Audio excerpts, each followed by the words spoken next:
Hello everyone, welcome to another video and audio podcast from Fantasy Football Scouts. My name is Az and I am joined on my third of this series of videos of the international break by the one and only Ted from TED Talks. How are you, Ted? Hello, mate. How are you? Yeah, I'm good. Nice to be invited on this series of battles, as you're calling it. So, yeah, I think the season's pretty well set up for lots of excitement in the last 8 or 9 games. So I think it'd be interesting to talk about who's going to win the league. Yeah, no, this is the big one. I left the big one for you. You jumped in with this one. I'm calling them battles to try and create some excitement, for the videos. It's like I was saying to Tom, will be yesterday when this video is going out on Friday.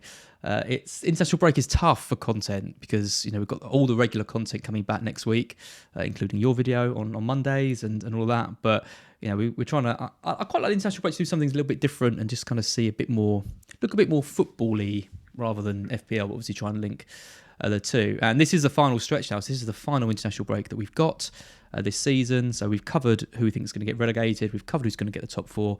And now you and I are going to talk about who's going to win the league. So Manchester City and Liverpool fans, strap yourselves in because this should be a good one. Is that a chess set behind you, by the way? It is, yeah. You're a chess player, aren't you? I am. Didn't realise you played. Oh, you were going to join that charity chess league, weren't you? I did join it. I played a few games. Yeah. What a nice tangent that was.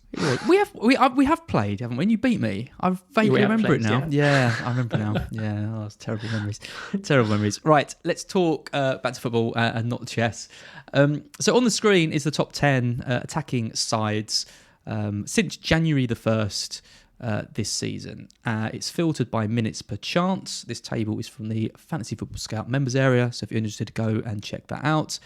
And look at that, Ted. First and second. Liverpool first, Man City second. They create a chance every 5.1 minutes for Liverpool, every 5.4 minutes for City. It's the best in the league. Does that surprise you in any way?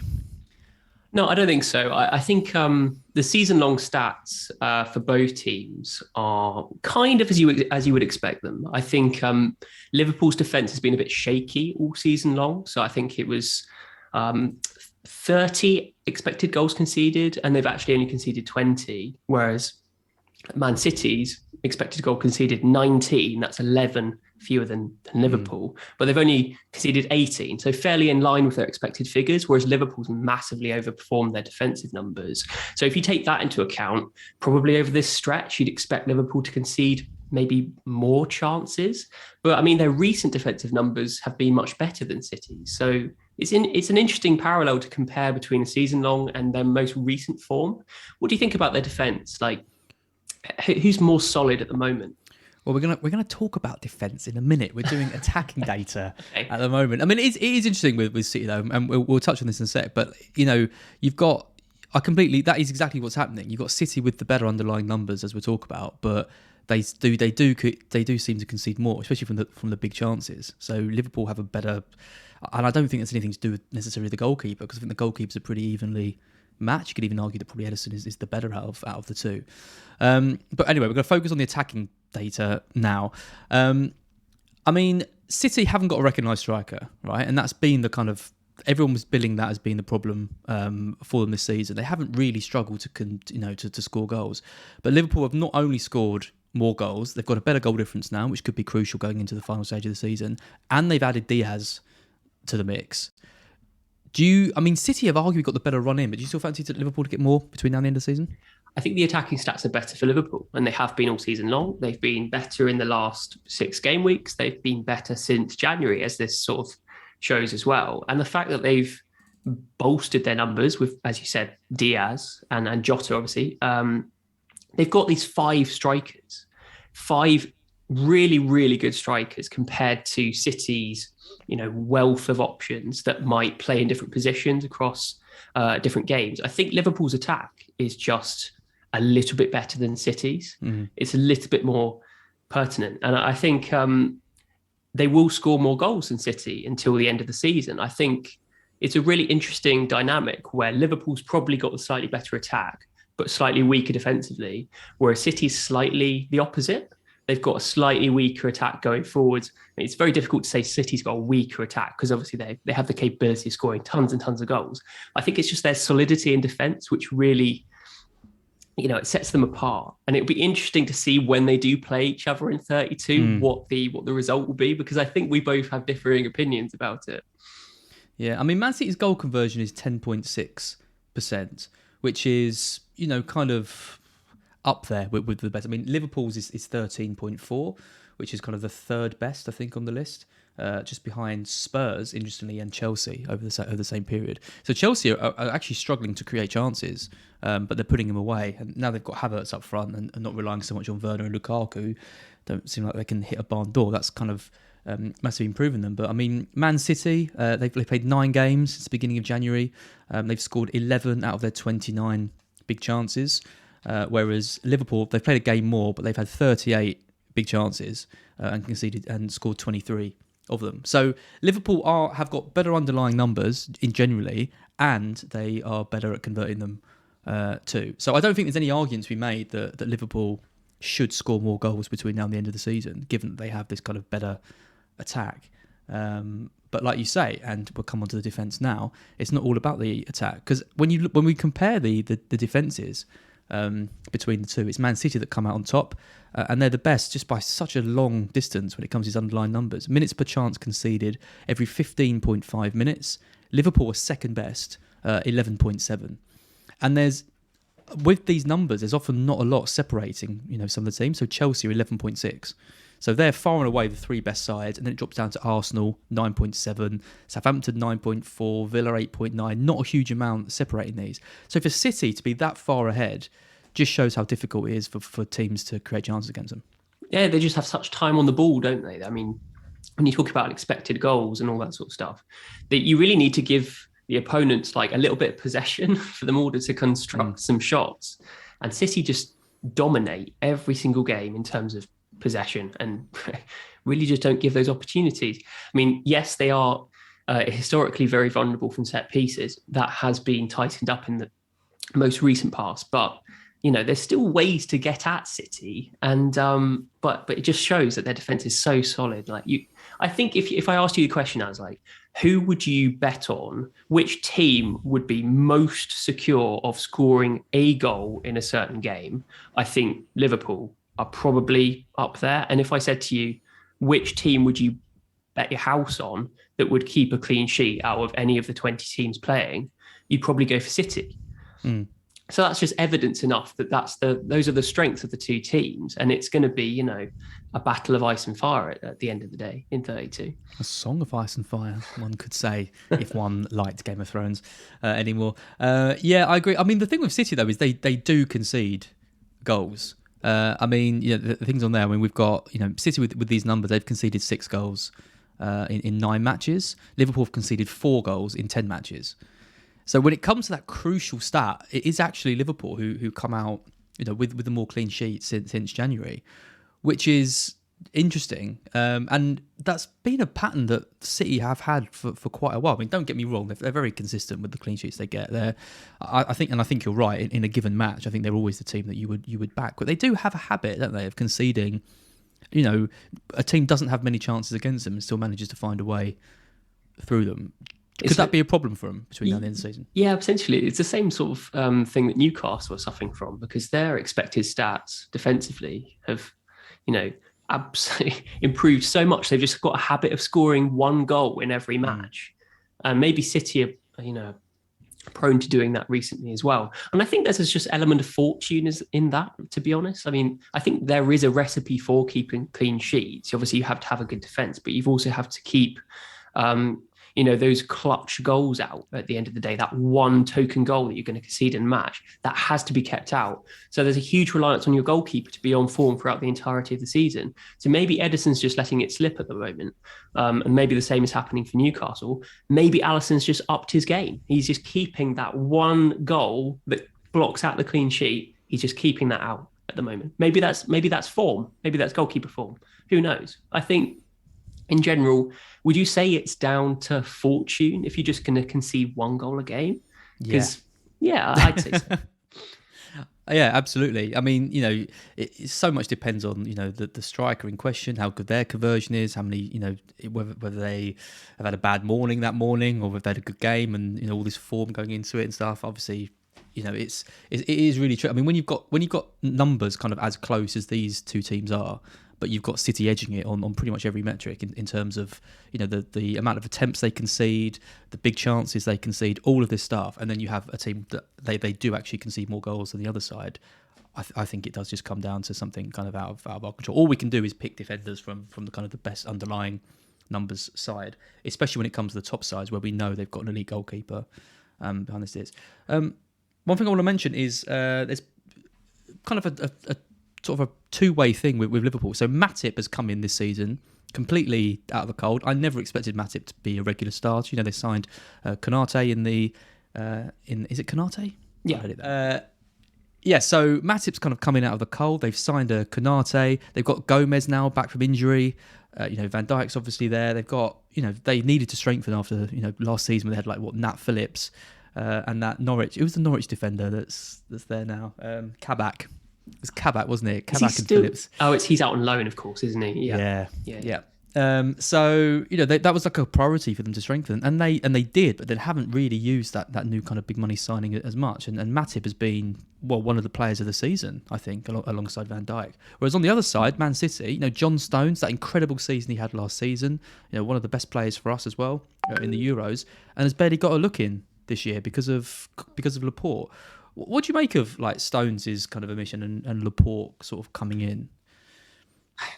It's a difficult one, isn't it? Because I think the three of them, Diaz, Laporte, and Stones, are all decent defenders. Diaz was absolutely, arguably better than Van Dijk at one point, but he's just taken a little bit of a step off recently, I would say. I think the omission of Stones is probably a little bit upsetting and a little bit unfair from his perspective. I mean, Pep's tried to squeeze him in at right back occasionally here and there, and that probably just shows his faith in the player, how versatile this guy is, and how what a credit to the side he is in terms of defensive prowess. He's definitely ironed out those mistakes that definitely was prone to a few seasons ago. He's definitely upped his game, and I think it's I think City's squad depth is such that Pep can't rotate for the sake of it, but he needs to play his best players at all times. And if he values Laporte and Diaz over Stones, just by a marginal factor, he's going to play those two guys more often than not. So it's just a bit upsetting for Stones, but it's really nice to have that option just in case they need someone to play centre back, especially with this huge, hectic run of fixtures that both teams, Liverpool and City, have upcoming. We'll talk about that in a minute, but yeah, squad depth hugely important for both sides. Yeah, I mean, Stones got into the pitch, didn't he? Because Laporte was out and Stones played so well that he kind of wasn't able to drop him. I don't think Laporte has been as good this season as Stones was last season, but you kind of create this partnership, and then Pep obviously doesn't want to break it up once that partnership's kind of established. And I think there's no question that Laporte would have gone in January if he hadn't been first choice. I mean, he's a Spanish international defender. He's one of the best defenders probably in world football. Yeah, whereas Matip kind of coming out of the car. I mean, you've got to be impressed with his performances, right?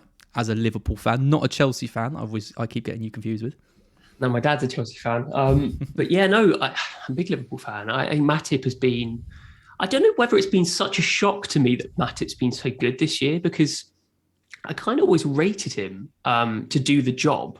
Maybe not to rival Van Dijk in that, superiority to be the headline setter, but he certainly had his fair share of goals this season. I think that's, definitely going to make him a headline maker.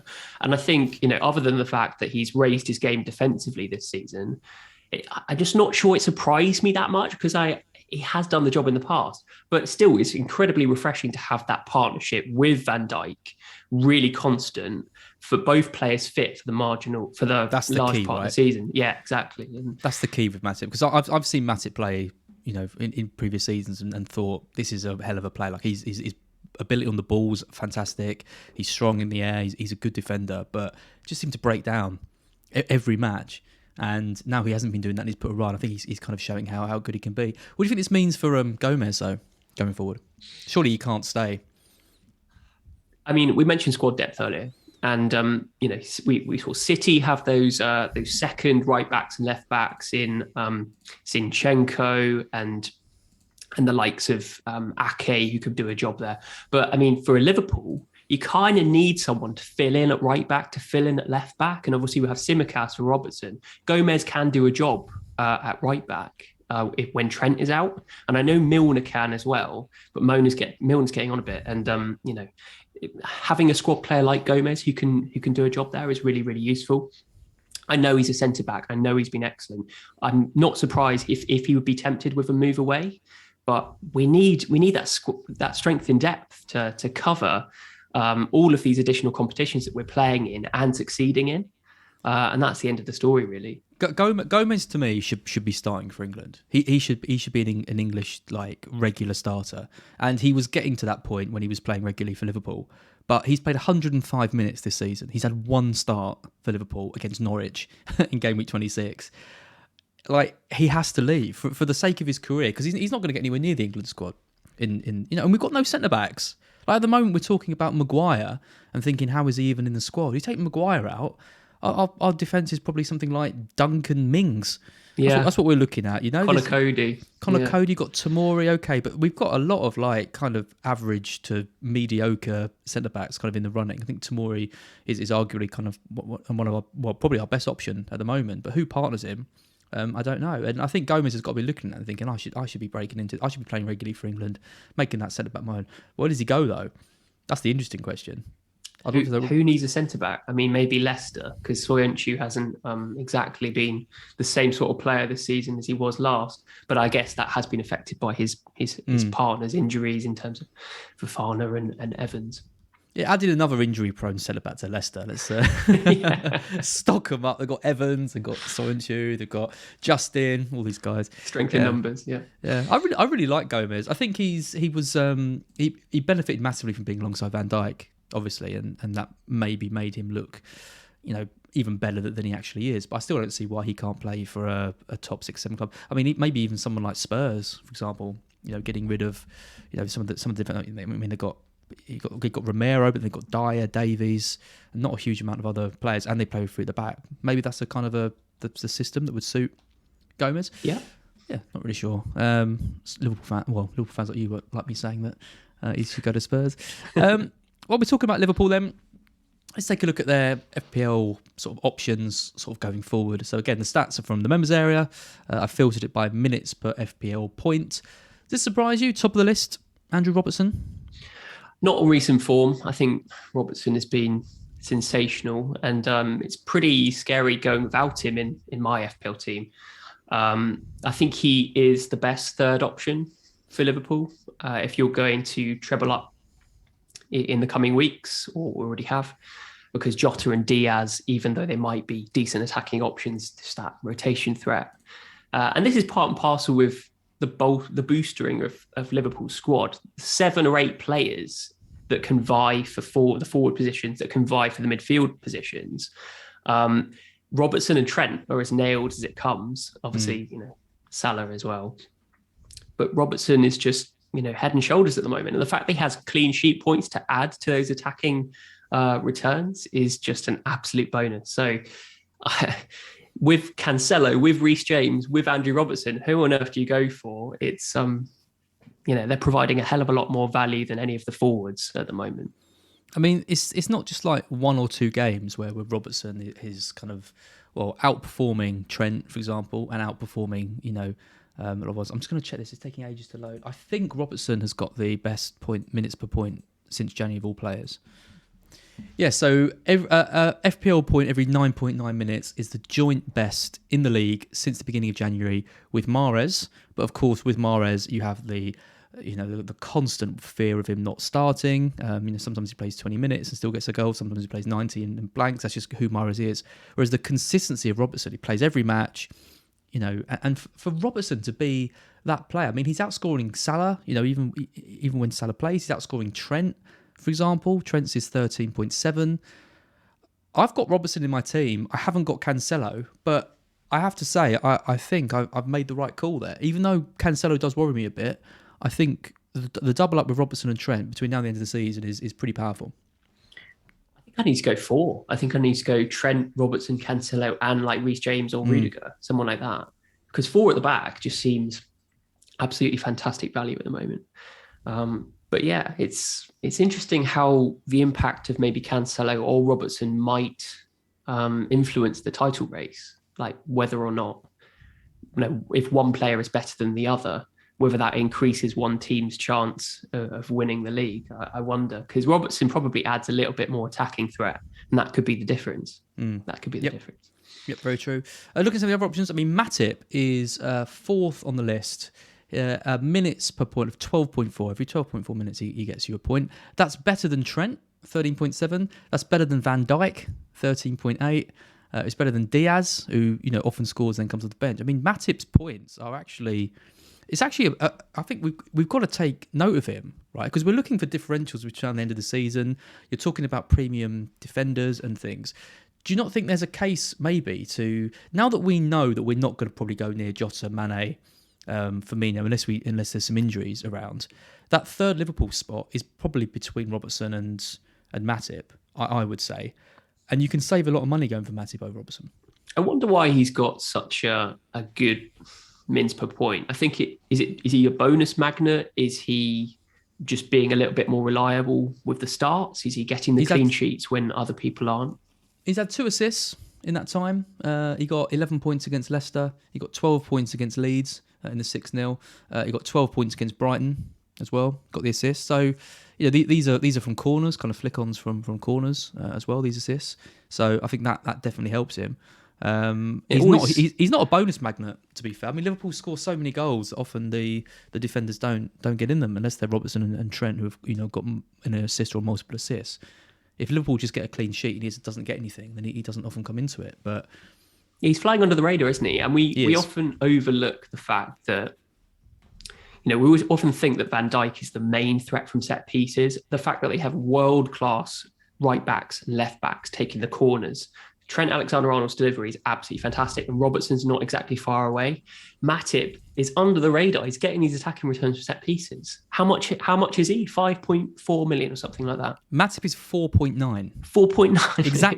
Exactly. That's my point. And I think as well, like we'll come on to City now, because City have got Laporte, right? So let's say Matip is your Robertson differential. You're going against him. That's 4.9 compared to 7.1 or whatever it is.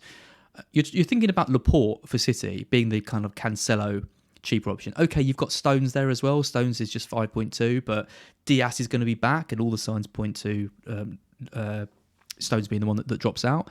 But Laporte is 5.8 million, so he's 0.9 more. So if I'm looking at one of Laporte or Matip, I think Matip's the one to get. It's interesting. I saw your was it wildcard draft? I think from 31, and it had De Bruyne in it as the third premium. And you're going to have to cost cut if you go for 3 premiums. So the likes of Matip, the likes of Laporte in these top teams, absolutely cost saving. Absolutely, genius. I think you've got to. And looking at the Man City defenders, so Cancelo worries me, right? I watch him play. He's at the post like 20 times in the last 4 weeks. He's so relentlessly attacking. He shoots all the time. But when it comes to FPL points, he's still flattering to deceive a bit. I mean, he's got 8 assists this season, which is his best return over, double of what he got last year. But Laporte has a better minutes per FPL point than Cancelo. So does Diaz. So does Stones when he plays at just 15. So these are multiple defenders who are actually outscoring Cancelo, but Cancelo is so popular and everyone's so hopeful that he's going to get these big numbers, which he's capable of. But if, like you say, if you're going to go for 3 premiums, if you're going to try and spread the funds around, and maybe you're getting Reece James and Robertson and all this, I don't think going for Laporte over Cancelo is too bad an idea. And now watch him score back-to-back double digits. I agree. I owned Laporte earlier in the season, and he's definitely got that attacking threat from set pieces. Like he's got a few goals and absolutely fantastic. He can make up for it. The problem is with Cancelo is he does this. He's done this the last couple of seasons, that when you watch him, you go, crikey, I need to have this player. He's insane. Who just shoot on sight. But he never converts them as much as you think he should in order to justify that price tag. There's only a few occasions in the season where he gets a massive score. It's not as consistent as the likes of Robertson or Trent, in my opinion.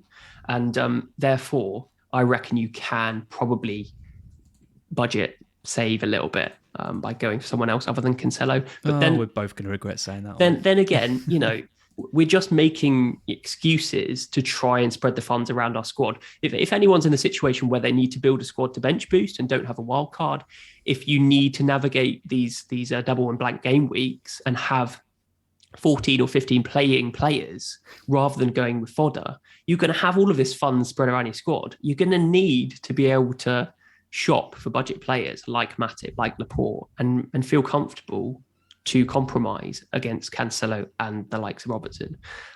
It just is what it is. And hopefully, the damage isn't contained too badly. So yeah, I think it's a really good shout. Yeah, I mean, you look at Liverpool's kind of numbers. So you look at Alexander-Arnold, he's created 23 chances. You look at Robertson, he's created 20. This is since January. You look at Man City, look at Man City, and you look at Cancelo. Well, he's created 7 chances since the beginning of January. So I know Cancelo is an elite player, but I just feel like Trent and Robertson are still up here. And even though Cancelo's points are kind of matched out because he's got the clean sheets and he's got these kind of big holes in him, I still think Robertson and Trent are the ones that have revolutionised that defender spot. Cancelo is approaching that stage. Reece James is approaching that stage as well. But Robertson and Trent are still the kings. Still the kings for me. Completely agree. And I do this sort of big, small chances thing. And I think mainly Trent and Robertson get most of their points from creating big chances for their teammates, which are much easier to convert. Whereas Cancelo, like you just said, not as many chances created, which implies that he's more of a shooter rather than a creator. And when you're looking at him playing, he's shooting from outside the box quite a lot. Those are called small chances. And the average conversion rate for a small chance is about 5% for the average player, as opposed to 50% for a big chance. And he's probably not even converting at that 5%, which it means he needs to have 100 shots in the entire season, or whatever the data range is, to score 5 goals. He's not going to come close to that, I don't think, because he doesn't have that elite capability like a Mahrez, like a Mane, like a Danny Ings back in the day, who used to convert over and above that range. I think so. For me, excellent point. Yeah, I think he flatters to deceive. I think you put it nicely earlier. Yeah, I agree with that. Let's talk about the fixture run for both of these teams, because it's pretty. I think it's probably the most important factor that we're going to have that's going to influence the title race. Like certainly the form for these two teams. Liverpool have won 5 back-to-back, whereas City have lost 1 and drawn 1 recently against Palace. Yep. Tons of games upcoming. How do you see the fixture schedule? How's that going to influence title race? Well, I think City have got the easier run. If you look at it kind of on paper, I mean, you look at Liverpool's run. They've got City, obviously the big game against City. Straight after that, they go into a big game against United as well, which obviously they battered them earlier in the season. But you've got to think that's probably not going to happen again. Ranić is surely going to get them a little bit better at least, and Liverpool will have to be on it again. And they've got Spurs as well. Other than Liverpool, City don't play any teams kind of in this kind of top 4. The only team in the top 6, if you want to call them that, they play is West Ham. Away, but they've got games against Brighton, Watford, Leeds, Newcastle. These are all very, very winnable games. So we've both done our predictions on how we think this is going to go. We've both tipped this to be a very, very exciting title race. I'll get that on the screen now. So these are our kind of predictions for the remaining fixtures. So I've gone for 7 wins for Man City, 1 loss and 1 draw. The loss I've given them is the crucial one, because I think Liverpool beat them in that kind of deciding match. Even though it's at the Etihad, I just fancy Liverpool. I fancy Liverpool to win the league, and I fancy City to win the cup. That's how I think it's going to go this season. And that game is completely crucial. You've gone the other way, which is really interesting. You've gone for City to win that game, but still lose the league to Liverpool on goal difference. I love a bit of drama. That's what it is. Absolutely. So you've given City 6 wins and 3 draws.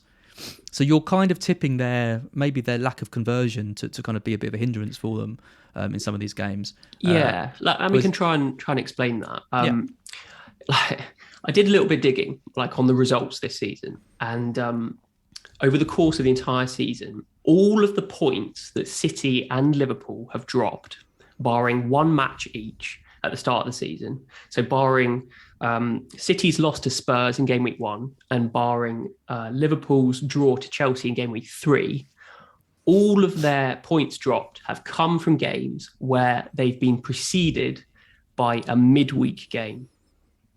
We have got so many midweek games coming up in the Champions League, in the Cup, and then the semi-finals of the Champions League coming up. There is a non-stop midweek game for both of these teams in the next 6 or 7 game weeks. So I can just see there's going to be points dropped here or there in some innocuous game. And do you know what's really interesting about that? What's really interesting about that is that we're actually seeing probably the most settled Man City side that we've seen since Pep's been in the Premier League. And if we just look back quickly at the kind of the Man City table, you look at the likes of Grealish. He's at the bottom in terms of minutes per points. He's just not performing kind of to the level that he's got. I mean, Gabriel Jesus, he had a really good start to the season, hasn't really performed now until the end of the season. And it's interesting that Pep isn't making changes really. Like they were against Palace 0-0. I don't think he made a single sub. And I just wonder if that lack of almost, it seems ridiculous to say City have got a lack of depth because of course they haven't. But I just think with these midweek games, when the players are a bit more tired, in previous seasons we've seen him bring on players who make a huge difference off the bench. I mean, Gundogan, for example, is barely getting a look in, even with the season that he had. And when he plays, he does pretty well. But Pep isn't trusting him, isn't bringing him on in these kind of tight games. Whereas Liverpool can bring on Diaz, they can bring on Jones. They've got lots of different players that can change a game. And I wonder if it's not just the striker of City they're missing. I wonder if maybe they've got players who can really make an impact when they're struggling a little bit. It's really, yeah, absolutely. The dynamic has definitely changed. I think the lack of Jesus this season has really, the lack of that squad player that's really influenced. He's dynamic enough to be versatile to play in any position. The lack of options, he's had problems throughout the season where Grealish and Foden have been on the naughty step or some injuries here and there. If he's trying to settle and play in a different way and play with a first choice, first 11 more often than not, then that's going to influence their squad depth. That's going to influence things when all of these really intense run of fixtures happen. So maybe that's a feather in Liverpool's cap. But I think there's going to be points dropped from both teams probably in the coming weeks. Let me try and justify why I think City are probably going to beat Liverpool. I think they both have easy games in 31 against Watford and Burnley. I would expect both of them to steamroll both sides. But then they've got the first quarter-final in the Champions League. Liverpool play Benfica. Benfica are arguably an easier opponent than Atletico, who have City play. City play Atletico at home, whereas Liverpool have to travel to Benfica and then they have to travel to City at the Etihad. That's 2 away games in the space of 3 or 4 days, whereas City have got 2 home games, same length of recovery period. But I think still City have that slight edge in terms of the recovery. And I think their defence probably just holds out Liverpool. It pains me to say it as a Liverpool fan. Obviously, if I was completely biased, I would say, yeah, Liverpool going to win that because my heart would say they're going to win that. But realistically, I think their squad depth is sufficient enough to be stronger throughout the course of the rest of the season, as opposed to City's, who I think probably struggle a little bit more. But I think City, with their record against Liverpool in the last 3 or 4 seasons, this is a good season because I know you've got a good segue, I should say. It is a perfect segue. Because you've got a table for this. I think City have been a little bit stronger in those areas. Yep, lovely segue, Ted. It's almost like we planned this. So this is there's two kind of charts on the screen. It's the Premier League results of the last couple of seasons between Liverpool and Man City. And Man City do have the edge. They've won 3, lost 1 and drawn 3. City have only won 1 league match against City in the last 3 seasons. Which surprised me because I remember, that the season before that, there was that really epic 4-3 win, and that was the same season when Liverpool kind of dumped them out of the Champions League as well, unceremoniously. But City have got the edge on them. I mean, there's only been 1 game in the last 3 years without a goal, and that was the 0-0 at the start of the 18-19 season. But City have had some pretty, big wins over that time. They won 4-0 at home against Liverpool in 1920. They won 4-1 at Anfield last season. That's when Liverpool were kind of struggling a lot more than they are now. So there's goals in these games normally. I think last season was maybe a bit of a write-off one for Liverpool, especially because it happened kind of towards the back end when City won that game 4-1. Early in the season, they drew 1-1. So it's a bit even. Whatever way you look at it, it's a really, really even match. I think there's going to be goals in it. I don't think a team wins 1-0. I think it's going to be a 2-1 or a 3. So it's going to be an epic game. I just fancy Liverpool with the attacking options they've got. I mean, they could go to Benfica and they could play, Firmino, Diaz and Salah. And then they could go to the Etihad and play Mane, Jota and Salah. And they've rested two of their key attackers. I think Diaz coming in and having the impact he's had, Klopp's described it as a miracle. And I think it is, because when you've got a player like that who can just slot in so easily, it just gives you a bit of breathing space to kind of focus on these multiple competitions that they're in. So I'm really excited for that game. It's going to be massive, absolutely massive. It's going to be. I think it might be comforting to Liverpool fans if we do end up losing that game. There are still ways that we can win the league, as per my prediction. I think exactly. the best. I think the most poignant fixtures the rest of the season after that match are Liverpool versus Spurs, because Spurs is a massive banana skin. City have been beaten by Spurs both times this season. And I think Spurs have done the double with against them. Was it last season or the previous season where they had like 2 shots in the entire match and then scored from both of those shots? Conte loves these games, doesn't he? He loves setting his team up to, and particularly against the Liverpool side who are going to come and attack. It just suits that, drop deep and counter attack. Liverpool playing the high line, it suits Son. Kulusevski's going to enjoy it. I mean, that like you said, that's going to be an amazing game as well. And again, that could have a massive impact on this. I think that City have these rivalries with specific teams, like the bogey teams. They've lost against Palace this season. They've drawn against Palace. They haven't won against Palace this season. The same with Saints. They've drawn against them twice. They lost to Spurs twice. The only other time they lost points was against Liverpool in that draw. So they've only really lost points against 4 teams, 3 of which was a double header, which they didn't get any wins against. So it's weird that they're isolating to specifically two teams. I wonder whether that means that they're just immune to playing any other team, or whether they just got their tactics right, those teams. But against Liverpool lost points against Brighton. They lost it against Brentford, weirdly. They've drawn against Spurs. They've drawn against Brighton. They've drawn against Chelsea twice. So I think Brighton could be the one that maybe causes Man City. Maybe I can absolutely confirm that we will not cause City any problems. That is an absolute given that Man City will win that the way we're playing. I'm afraid. Okay, I wouldn't bank on that. That wasn't on my draw hopes. I think, and City probably will steamroll Watford and Leeds. Newcastle maybe a draw, who knows? And then West Ham aren't exactly in great form, so maybe West Ham is the banana skin. I really don't know, but I think Wolves is an interesting one because Liverpool play Wolves at home on the final day of the season. At which point Wolves are pretty much going to be, nothing to play for, 8th in the league, whatever. City play Wolves away, probably in 36. And I wonder if Wolves will just be a little bit more up for that, at home. They might still be harbouring some faint hope that they can get into the Champions League, or at least into the Europa. Whereas I think realistically that's probably going to be dashed by the last of the season. That's the draw I've given to City. I think Wolves could be quite tough. I think I did the same, but that's a really good point. I think the fact that this season, unlike other seasons, there is a lot to play for. Like the videos that you've done recently with Gianni and Tom, the battle for the top 4, the relegation race, the title race, it's all very much open. We're going to have a lot of teams with a lot to play for. And I wonder how much that influences the title race with the teams who are yet to play Liverpool and City. They need results. So maybe they try that little bit harder at the end of the season as opposed maybe didn't do at the end of last season or the previous one.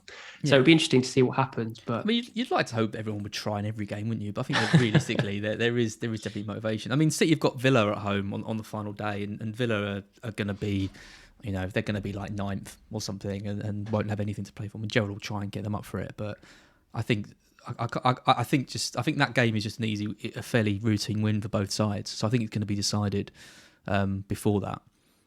As to who kind of wins the league, or if it goes into your prediction, it's going to come down to goal difference, which is really exciting. Which obviously is Liverpool's at the moment, and this week could be big for that because Liverpool playing Watford, City playing Burnley. City always hammer Burnley, so they're going to be hopeful to kind of claw a bit. But Watford could easily. What was the score early in the season? 4-0 was it? 5-0 Liverpool. 5-0. So I expect a demolition as well. But I really don't know whether both sides will play full strength against Watford and Burnley. Considering the fixture schedules following that, I know it's coming off an international break. I don't know whether Salah's going to be playing both games for Egypt against Senegal, and likewise with plenty of the City squad. It could be a decent time to rest and do a full squad rotation, which isn't ideal for FPL, but it kind of would make sense. I mean, Liverpool playing City in 32, and then they're playing them again in the FA Cup. And likewise, City playing Liverpool twice in the space of 2 weeks, either side of the Champions League quarterfinals. It is a hectic schedule. It is, yeah, absolutely. The final thing I just want to mention is the season run-ins, because I found this quite interesting as well. So in 18-19, Liverpool, Man City were neck and neck, right? Going into the final sort of eight game weeks of the season. Basically, Liverpool dropped points to Everton, which meant City went ahead. And the message was, if City win every game between now and the end of the season, they'll win the league. Assuming Liverpool win all their games. And everyone's like, there'll probably be some, talking just like us, well, we probably are now, there must be some drop points at some point. No, both teams went on to claim 24 points from 24 points. So you talk about, spurring each other on. And City won the league that year by 1 point, which Liverpool, will rue. I think they drew 0-0 with Everton, which no one predicted. So in 1920, Liverpool were miles clear at the top of the league. They won 17 points from 24. Man City won 18. So pretty even. And then last year, Man City had already won the league. They were miles clear. Liverpool were struggling, but they basically needed a really strong end of the season to claim that top 4 spot. And Liverpool got 20 out of 24 points to claim top 4, and City only got 12. So they only got half the amount of points that they were capable of getting. So it's just interesting that these teams have had different things to play for. When when Liverpool needed to pull it out of the bag, they did. Twice in the last 3 seasons, and City as well in that season as well. I just wonder if this favours Liverpool, though, because they have that extra season of history when they needed to. This was only last year. They needed to win all those matches, and they did. And with City dropping points against Palace already, I wonder if that kind of history favours Liverpool. I think this chart is really insightful just to show how teams' results will shift when priorities change for each team. So back in, was it 18-19 was the first year, they had such a close competition in the Premier League. So the pressure was on to make sure that they kept up with each other. 24 points each, absolutely just destroyed it. Whereas the subsequent 2 years, either one of the teams had just completely destroyed it and their priorities might have shifted towards maximising their position in the Premier League or switching to the Champions League, as City did last year. I mean, City were both in, they got to the semi-finals they got knocked out by Chelsea in the FA Cup final and the semi-finals of the Champions League. So their attention had massively changed. No, they played Chelsea in the final. Yeah, the final of the Champions League. Sorry, I've got it the other way around. Final of the Champions League and the semi-finals of the FA Cup. That's it. But in either case, they got to the latter stages of both competitions, whereas Liverpool got knocked out of the FA Cup in January, and they got knocked out of the Champions League by Real Madrid. I think it was in the quarterfinals.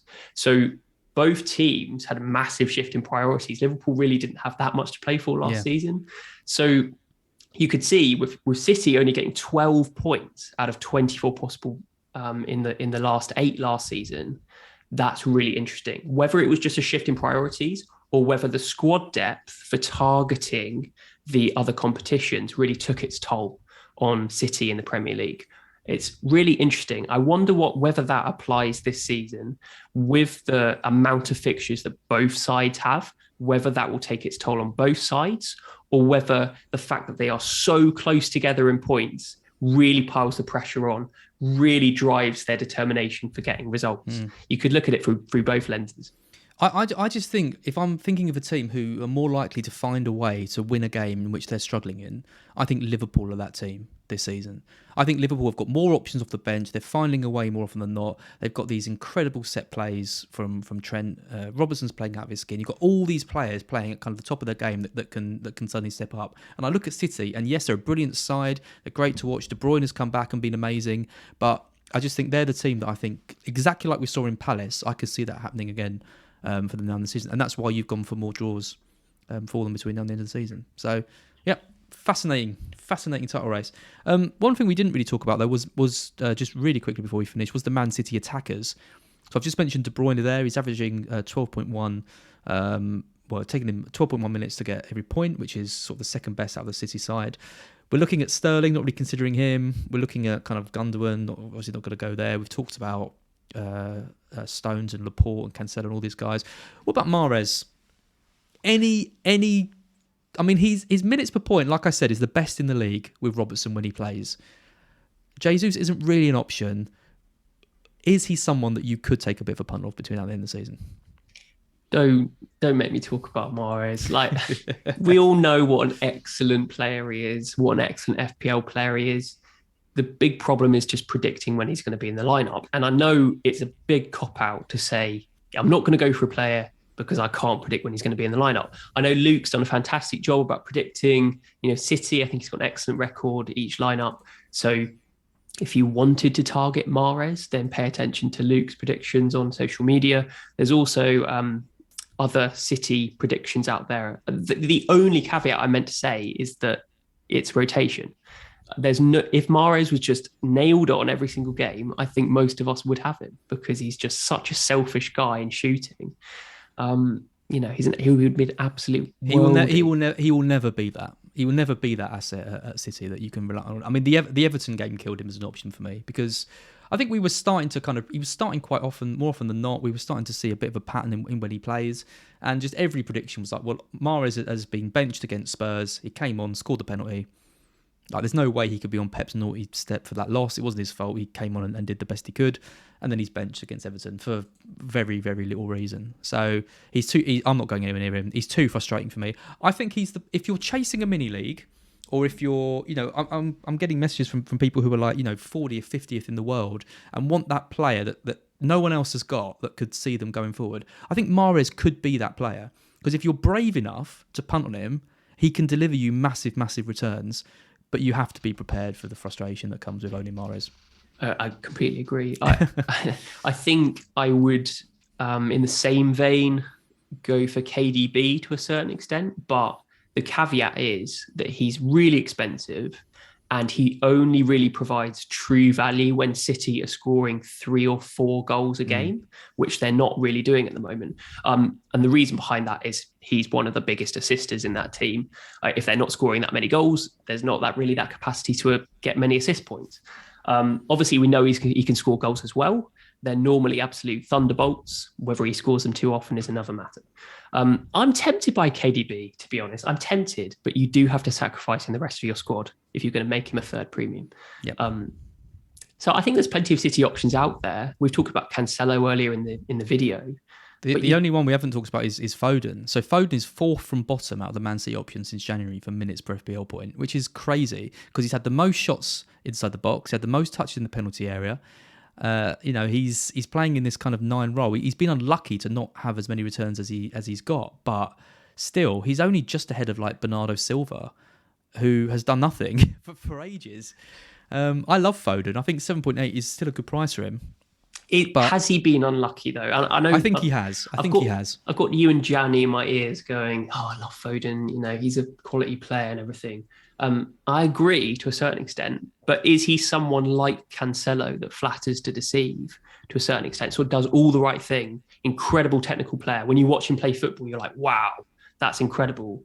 But does he have that clinical ability to put the ball in the back of the net?